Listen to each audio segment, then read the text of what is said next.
주님께서 주시는 말씀은 빌립보서 3장 10절에서 14절까지의 말씀입니다. 고난에 참여하는 부활 신앙이라는 주제로 나누겠습니다. 교도하실게요. 내가 그리스도와 그 부활의 권능과 그 고난에 참여함을 알고자 하여 그의 죽으심을 본받아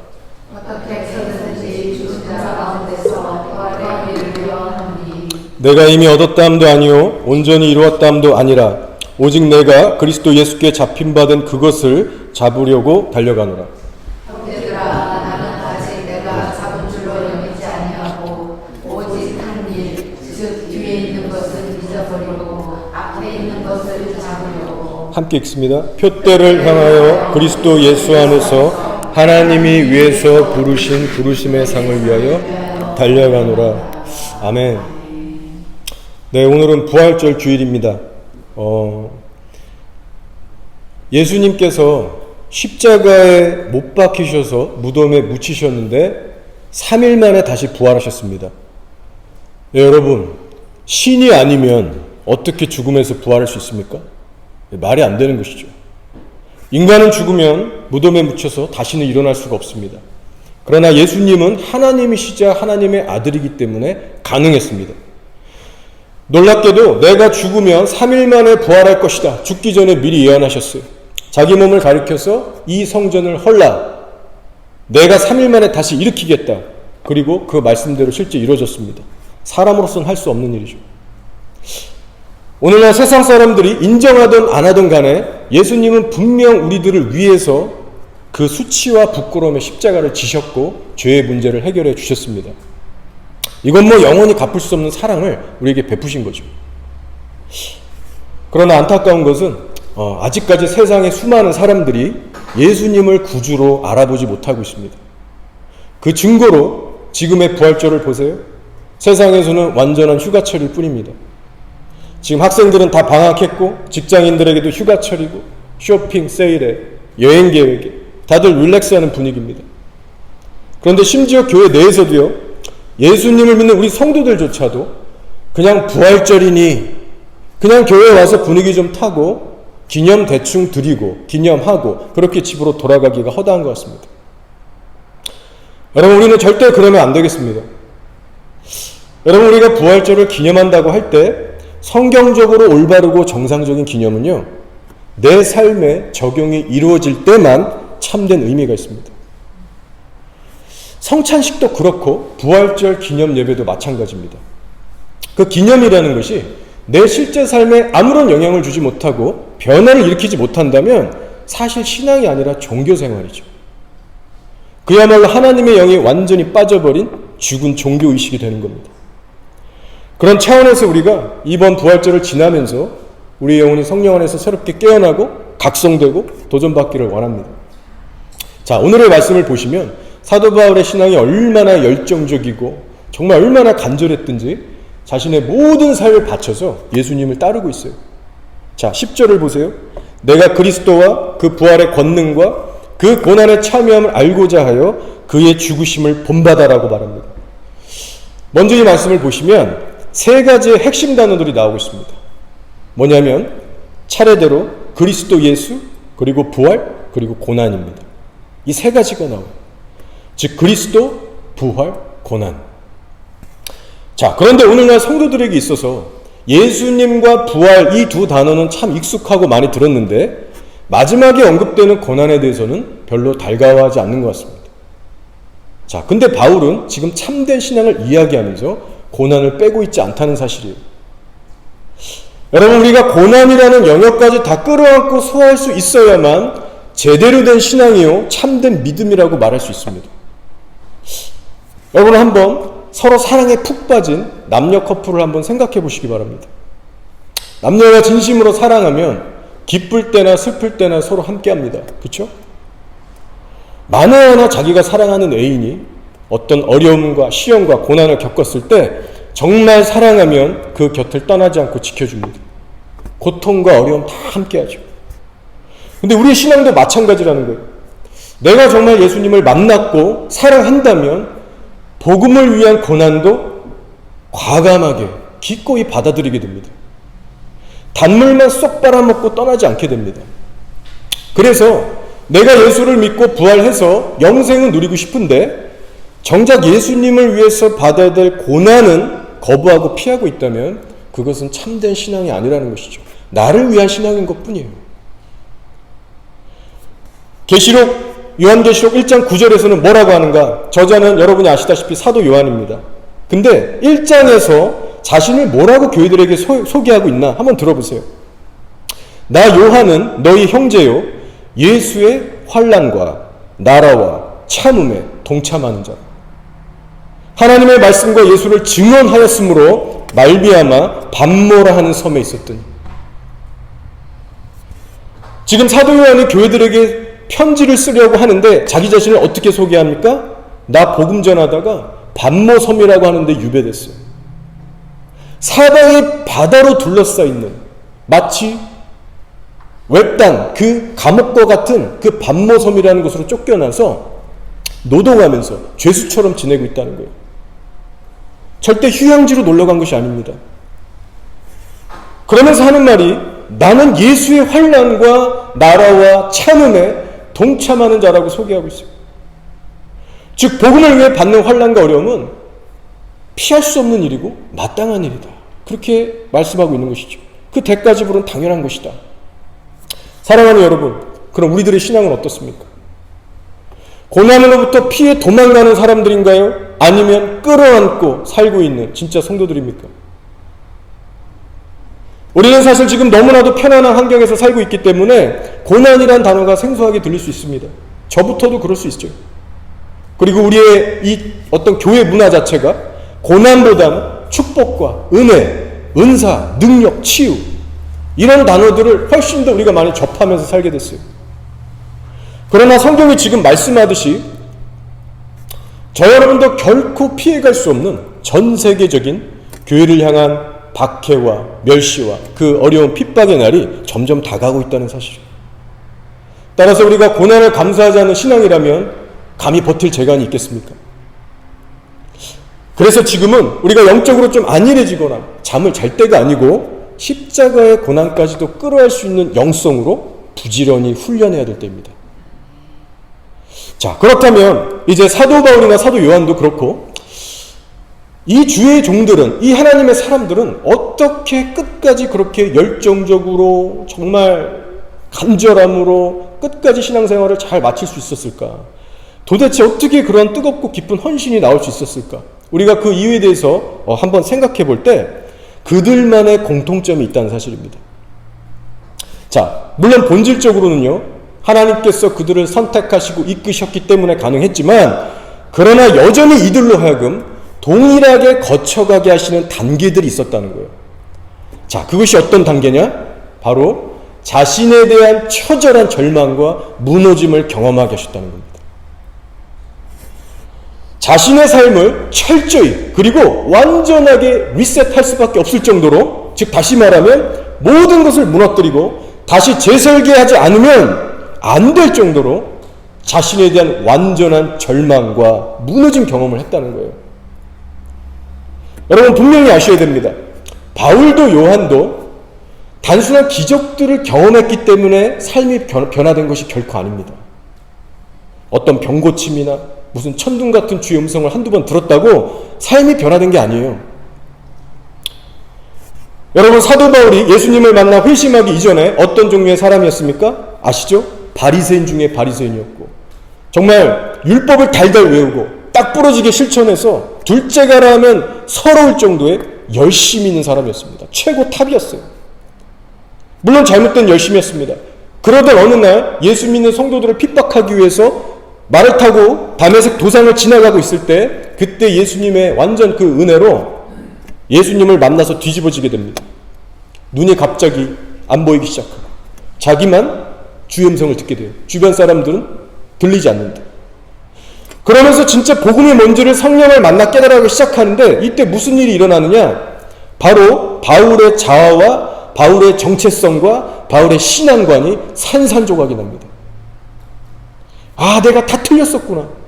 내가 정말 잘못 살았구나. 자기 의가 산산조각이 나고 자신의 그 완전히 그 악한, 자신의 악함이 예수님 앞에 거침없이 드러나고 폭로됐어요. 예수님이라고 하는 창조주의 신성과 주권 앞에 서보니까 자신의 위선과 악함과 잘못된 열심, 모든 것이 한순간에 박살이 난 겁니다.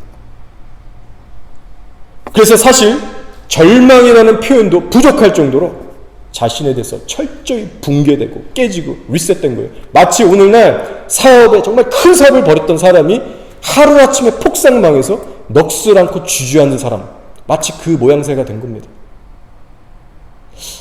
자, 근데 여러분, 오늘날 교회는 이런 사람들이 꽤 많습니다. 어떤 사람이냐? 나도 바울처럼 임팩트 있게 예수님 좀 만났으면 좋겠다. 그러면 내 인생도 확 변할 텐데. 바울이 그랬던 것처럼 주의 음성 극적으로 한번 듣고 눈도 멀었다가 다시 회복되면, 그런 기적 체험하면 나도 정말 변할 수 있을 텐데. 왜 하나님은 나에게 이런 드라마틱한, 이런 극적인 이벤트를 허락하지 않으시는 걸까? 하소연하는 친구들이 있어요. 자, 근데 여러분, 이런 사람들은요, 지금 초점이 전혀 잘못된 방향으로 잡혀 있는 겁니다. 여러분 잘 기억하세요. 바울의 삶이 180도 변한 것은 단순히 주의 음성을 들었다고 해서, 혹은 눈이 멀었다가 다시 치유되는 기적으로 인해서 된 게 아닙니다. 바로 하나님의 의 앞에, 그 거룩하신 의 앞에 자아가 철저하게 부셔져서 변한 거예요. 그리고 속이 부서진 만큼 겉으로 변화가 따라온 것 뿐입니다. 여러분, 거룩하게 사는 주의 종들이나 성도들을 주변에서 한번 살펴보세요. 그러면 겉만 변한 게 아니고 속부터 깨진 사람들임을 여러분 발견하실 수 있습니다. 여러분, 이 부분을 절대 애매하게 이해하시거나 긴가민가 하시면 안 됩니다. 우리의 속이 깨지지 않은 채로 인간적인 노력과 의지로만 하면 반드시 한계 부딪혀요. 반드시 넘어지고 좌절하게 되어 있습니다. 오히려 교만해질 수 있죠. 여러분, 하나님께서 아무리 기도하는 자녀들 암을 고쳐주셔도, 아니면 복을 막 퍼부으셔서 막 문제였던 자녀들이 회복돼서 돌아온다거나, 뭐 망가진 사업이 막 회복된다거나, 혹은 예배 때 뜨거운 은혜를 종종 받아도 많은 사람들의 신앙이 왜 갑자기 그렇게도 쉽게 빨리 식고, 심지어는 별 시험 같지 않은 시험에 다 들어서 욕하고 교회를 심지어 등지고 떠나는 사람들이 왜 이렇게 많이 나옵니까? 본질적으로요, 하나님의 의 앞에서 제대로 깨져본 적이 없고, 또 깨지는 삶을 추구하지 않기 때문에 그렇습니다. 그러나 정말 하나님의 의와 주권 앞에 처절하게 깨져본 사람들은요, 설사 암을 안 고쳐주셔도, 인생의 뭐가 복잡하게 꼬여도, 복음으로 인한 박해가 와도 하나님을 저주하고 버리지 않습니다. 왜냐? 자기 중심적인 사고방식이 완전히 박살이 났기 때문에. 이것이 바로 예수님의 11제자, 유다 뺀 11제자가 거쳐간 동일한 과정입니다. 부활하신 예수님을 만나서 진정으로 회심을 통과하기 전에 먼저 제자들이 경험했던 건요, 자신에 대한 어둠의 절망, 그 터널이었다는 거예요. 여러분, 구약시대의 사람 욥을 아시죠? 예수님을 믿지 않는 세상 사람들도 욥에 대한 이야기는 한 번씩 들어봤을 겁니다. 자, 욥의 인생에 어느 날 말도 안 되는 어마어마한 고통과 시련이 들이닥쳤습니다. 자녀들을 한순간에 다 잃고, 아내도 저주하고 욕하면서 자기를 떠나고, 자기 몸도 미친 듯이 아파서 견딜 수가 없고, 재산도 잃고, 그나마 친했던 친구들조차 위로는커녕 정죄하고 의심하고 판단하고 괴로움이 이루 말할 수가 없었어요. 그리고 그 모진 고난을 다 겪어내면서 욥이 미치려고 그랬어요. 신앙의 혼돈과 방황의 극치를 달했는데, 드디어 그때 하나님께서 나타나 주셔서 그에게 말씀하시기 시작합니다. 자, 근데 여러분 그거 아세요? 어떤 위로나 격려의 음성이 아니었습니다. 야, 너 너무 힘들었지? 그동안 고생 많이 했다. 그렇게 토닥이지 않으셨다는 거예요. 욥에게 하나님이 나타나자마자 다짜고짜 뭐라고 얘기하시느냐? 잘 들어보세요. 네가 내 심판을 패하려 하느냐? 스스로 의롭다 하려 하여 나를 불의하다 하느냐? 여러분, 이게 뭐예요? 하나님께서 자기의 의를 나타내시는 거예요. 욥에게 당신의 거룩한 의를 나타내시면서, 가르치시면서 욥의 인간적인 의를 꾸짖으시고 바닥에 아주 기게 하시는 겁니다. 완전한 절망의 자리로 이끌어내시는 겁니다. 그러면서 갑자기 생뚱맞게 하마, 악어, 동물들을 얘기하시면서 내가 이것들을 다 지었다. 자기가 지으신 피조물들에 대해서 설명을 구체적으로 하시면서 무엇을 선포하느냐? 하나님의 주권과 능력을 선포하세요. 그리고 그분의 존재 앞에서 욥은 단 한마디도 감히 할 수가 없었습니다. 하나님이라고 하는 거대한 분의 주권과 능력과 지혜와 의 앞에 서보니까 말문이 막히는 거예요. 감히 한마디도 할 수가 없는 거예요. 한없이 연약하고 무지하고 너무나도 악한 자기 자신을 발견하여 떨게 됩니다. 그래서 결론이 어떻게 끝나요? 욥의 일방적인 회개로 끝납니다. 잘 들어보세요. 내가 죽게 되어 귀로 듣기만 하였었더니 이제는 눈으로 주를 배웁나이다. 그러므로 내가 스스로 한하고 티끌과 재 가운데서 회개하나이다. 여러분, 여기서 말하는 스스로를 한하고가 원어로 보면 경멸하다, 부인하다라는 뜻이에요. 즉 욥은 이때 가서야 진실로 자기 자신을 경멸하고 부인하면서 진정한 회심을 통과하게 됩니다. 자, 여러분, 정리하면 이런 거예요. 잘 들어보세요. 중요한 내용입니다. 자, 아무리 욥의 인생처럼 남들보다 훨씬 더 심한 고생과 고난을 겪었을지라도 하나님이 원하시는 인생으로 변화되는 것이 아닙니다. 혹은 반대로 아무리 큰 기적과 권능과 사랑과 은혜를 체험한다 해도 하나님의 주권과 의 앞에 처절하게 속부터 깨지고 뒤집어지지 않으면 사람은 진실로 변화되지 않아요. 제가 예전에 유튜브로 어느 목사님의 설교를 듣게 됐습니다. 그분의 성함이 위성조라는 목사님이신데 아실 거예요, 아시는 분은. 그 한국의 박보영 목사님의 제자 중 한 명이고 제가 한 1, 2년 전에 들었던 것 같아요. 근데 그때 당시 그분이 청년들을 맡아서 사역하시는 그런 일도 하셨던 것 같습니다. 어느 날 이분이 설교 중에 박 목사님 얘기를 잠깐 하시는데 무슨 내용이었냐면 청년부를 어떻게 이끌어갈까 박 목사님한테 이제 상의를 한 거예요. 목사님 어떻게 해야 될까요? 근데 박 목사님께서 자신에게 뭐라고 조언을 해주셨냐면, 야, 청년들한테 소망을 주는 메시지 전하지 말고 너는 절망을 전해. 그랬더니 이 위 목사님이 이렇게 대답했대요. 목사님 요즘 그렇게 하면 청년들 싫어합니다. 안 먹혀요. 다 떠나요. 싫어요. 그랬더니 박 목사님이 아니, 다른 것 하지 말고 너는 절망을 전해. 여러분 어떻게 생각하십니까? 깨어있는 목사님 역시 다르죠?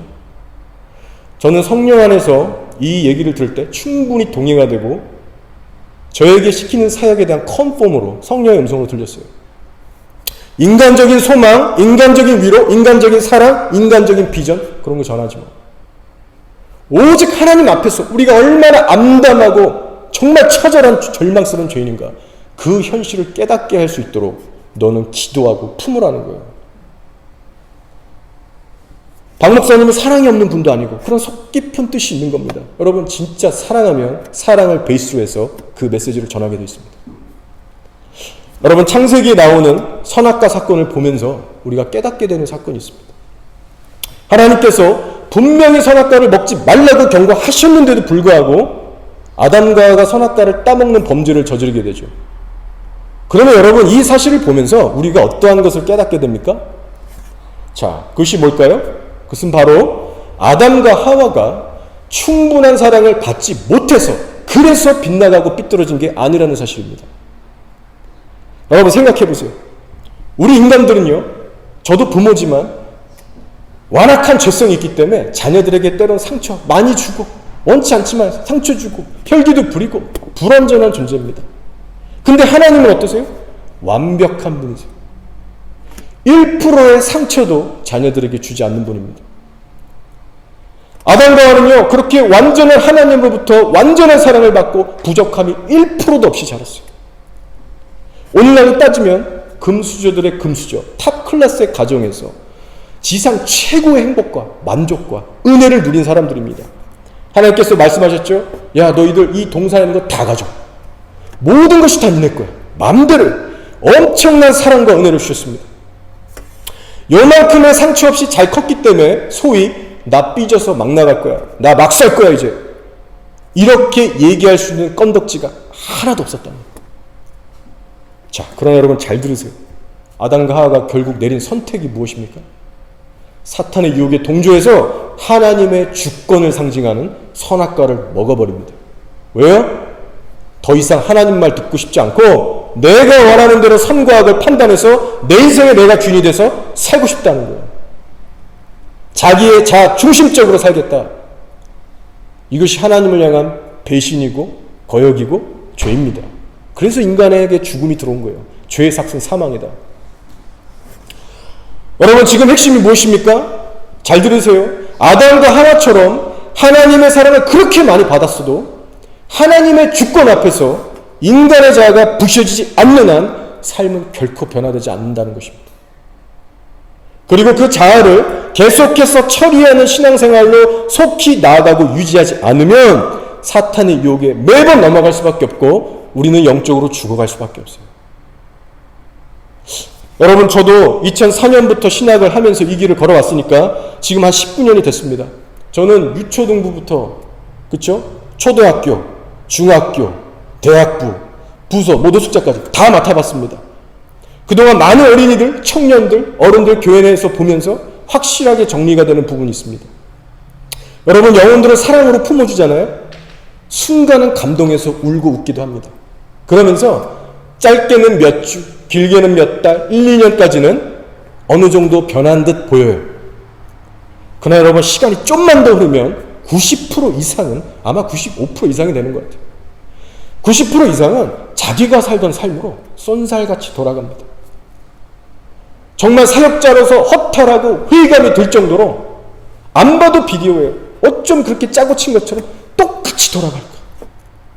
정말 저도 기도하기 싫어질 때가 있고 어떻게들 그럴까?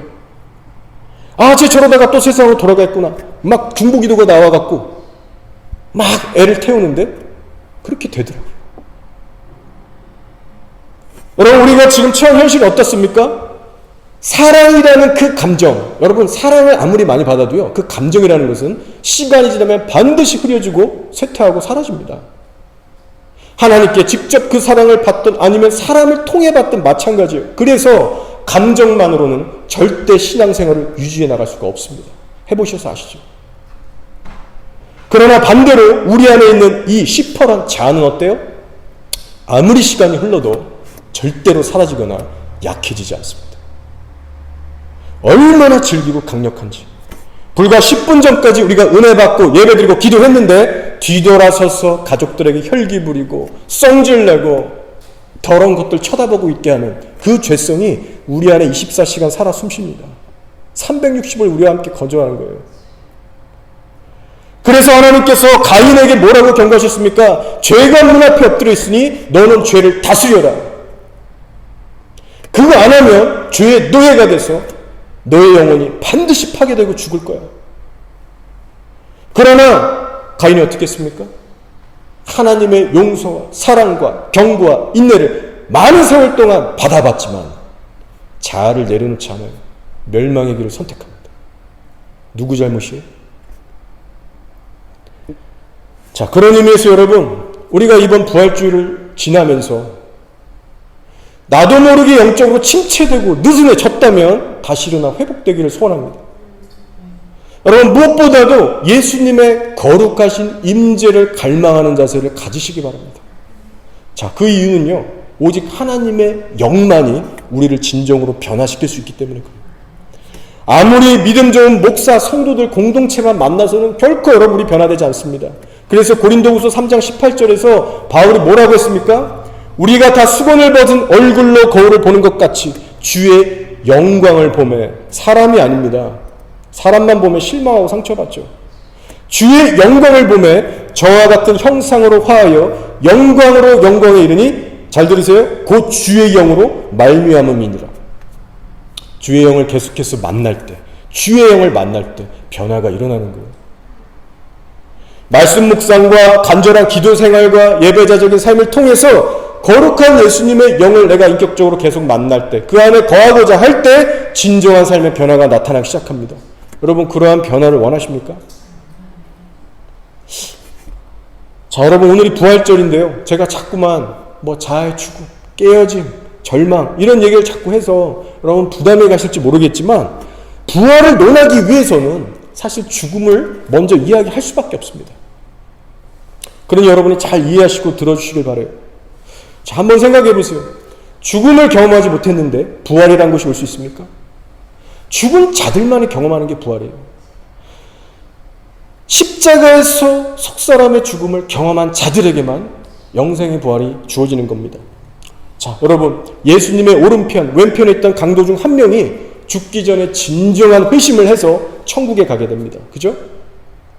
자, 근데 여러분, 그 강도의 회심을 결코 가볍게 여기지 마시기 바랍니다. 여러분, 그 강도는요, 상상 속의 이미지가 아니라 자기가 실제로 십자가에 매달려서 피비린내 나는 그 피냄새를 맡아가면서 피와 진액을 쏟아본 그 경험이 있는 사람이에요. 자기 죗값이 얼마나 크고 심각한지를 예수님 옆에 매달려서 그냥 온몸으로 경험했던 사람이에요. 우리와 클래스가 다릅니다. 우리는 지금 이렇게 세팅된 편안한 교회 건물에 와서 편안하게 앉아서 가볍게 회개하고 끝나죠? 강도는 그런 차원이 아니었어요. 코앞에 다가온 죽음의 냄새, 피냄새를 맡으면서 진정한 회심이 가슴 깊숙한 곳에서 터져나온 겁니다. 게다가 회심 후에는 옆에서 예수님 욕하는 강도를 꾸짖으면서 이 사람은 죄가 없다, 꾸짖고 예수님을 옹호하면서 증거했습니다. 나름 전도까지 한 사람이에요. 여러분 생각해 보세요. 그 정신없고 괴로운 십자가 상에서 그렇게까지 할 수 있는 사람이 과연 몇 명이나 될까요? 시간상으로는 불과 십자가상의 몇 시간이지만 참된 회심입니다. 그래서 성경적인 전체의 문맥에서 볼 때 그 강도가 만약 살아서 내려왔으면요, 누구보다도 진정한 회개 삶을 살았을 겁니다. 물론 끝까지 가봐야 알겠죠. 그래서 여러분, 이 부활절 날에 부활에 대해서 우리가 이야기하려면 반드시 먼저 나올 수밖에 없는 이야기가 십자가와 죽음입니다. 이런 얘기가 여러분 가운데 불편한 게 아니라 기쁨이 됐으면 좋겠어요. 저는 진짜 자유함 가운데 이 이야기를 하고 있습니다. 그래서 바울이 십자가를 만나서 회심한 후에 뭐라고 고백합니까? 나는 괴수 중에 괴수요. 그리고 이 세상의 모든 것들은 마치 배설물과 같이 여긴다, 쓰레기와 같이 여긴다. 여러분, 이거를 그냥 거듭나지 않은 사람들 들으면요, 저 사람 미쳤다, 염세주의자다, 부정적인 사람이다, 이해가 안 될 겁니다. 그러나 하나님을 진짜 제대로 만난 사람의 가슴에서 나오는 고백입니다. 단순히 그것도 하나님의 사랑만을 체험했다면 이렇게 고백할 수 없어요. 하나님의 사랑만 체험했다면 모든 것이 아름답고 좋게만 보이고 끝날 겁니다. 자, 그러나 하나님의 의를 경험했기 때문에 내 자신에게 1%의 소망도 없는 괴수로 자기가 보이기 시작합니다. 마치 욥처럼, 이사야처럼. 하나님의 의를 경험했기 때문에 이 세상에 선하고 아름답고 가치 있게 여겨졌던 모든 것들이 쓰레기로 여겨지는 거예요. 하나님의 의를 경험했기 때문에 그 순간부터 예수님만 아름다워 보이고 존귀해 보이는 겁니다. 그러면 자기 인생 다 걸 수 있는 거예요.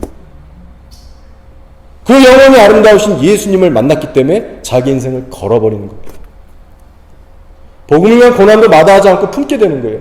여러분, 이런 차원에서 오늘날 교회는 다니지만 하나님의 거룩하신 의 앞에서 깨져보지 못한 채 그냥 교회만 다니는 사람이 얼마나 많습니까? 우리들의 간절한 기도 제목이 되는 거예요. 한 제발 거룩하신 임재로 우리 모두를 만나주셔서 우리 속 사람이 뒤집어지게 하십시오. 저는 늘 이것을 위해서 기도하고 있어요. 자, 이제 한 가지 포인트를 더 나누고 설교를 정리하겠습니다. 이 자리에 계신 여러분 가운데 이미 성령으로 거듭나셔서 나 이제 진짜 좁은 길 걸어가겠다, 이런 귀한 결단을 하시는 분들이 계십니다. 자, 그런 분들에게도 오늘의 말씀은 매우 중요한데요. 자, 오늘의 말씀을 보시면 바울은 지금 성도의 구원에 대해서 이미 다 얻었다, 과거형이 아니라 여정으로 설명하고 있다는 사실입니다. 자, 말씀하기를, 성경을 보세요. 내가 그리스도와 그 부활의 권능과 그 고난의 참여함을 알고자 하여. 그리고 그 다음에 뭐라고 하죠? 그의 죽으심을 본받아 어떻게 해서든지 죽은 자 가운데서 부활에 이르려 하느냐. 내가 이미 얻었다 함도 아니요 온전히 이루었다 함도 아니라 오직 내가 그리스도 예수께 잡힌받은 그것을 잡으려고 달려가노라. 아멘. 부활을 이미 얻었다고 합니까? 아니요. 어떻게 해서든지 죽은 자 가운데서 부활에 이르려 하노니 미래형입니다. 심지어는 바울 쪽에서도 이 부활을 위해 이르기 위해서 얼마나 안간힘과 의지를 들이고 있는지 이 문체를 볼 때 느껴지죠. 그의 열심이. 그러면서 하는 말이 내가 이미 얻은 게 아니고 온전히 이루었다함도 아니라, 한마디로 마치 다 맞춰지지 않는 경기처럼 현재 우리는 구원의 완성에 다가가고 있는 과정 중에 있다는 의미죠. 자, 그러면서 결정적으로 중요한 것이 뭐냐면요, 우리가 지금 구원을 다 완성된 게 아니라 여정 가운데 있기 때문에 우리가 진정 힘쓰고 초점 맞춰야 하는 것이 무엇인가, 그 부분을 말하고 있는데 이렇게 얘기합니다. 내가 그의 죽으심을 본바다라고 말씀하고 있어요. 잘 들으세요, 여러분. 그의 부활하심을 본바다가 아니라 그의 죽으심을 본바다입니다. 이 순서가 뒤바뀌면 안 돼요. 왜 부활에 하는 그의 죽으심에 초점이 맞춰졌습니까? 여러분 생각해 보세요. 부활이라는 것은요, 성령의 능력으로 주님의 날에 일방적으로 행하시면 우리 한순간에 변합니다. 그래서 부활 자체를 뭐 본받는다거나 따라할 수 있는 그런 자시고가 없어요. 주님 쪽에서 일방적으로 행하시는 영역입니다. 자, 그러나 죽음이라는 것은 어때요? 이 죽음은 결국 우리들 안에 있는 자아의 죽음을 이야기하는데, 이 죽음의 영역만큼은 하나님께 다 맡길 수가 없습니다. 자유의지를 주신 인간 쪽에서도 해야 하는 몫이 있어요. 즉 성령을 날마다 의지해서 나를 부인하면서 순교자적인 삶을 살아내야 하기 때문에 성도 쪽에서도 감당해야 할 책임이 있습니다. 그래서 고린도전서 15장 31절에서 바울이 이렇게 고백했죠. 형제들아, 내가 그리스도 예수 우리 주 안에서 가진 바 너희에게 대한 나의 자랑을 두고 단언하노니, 뭐라고요? 나는 날마다 죽노라.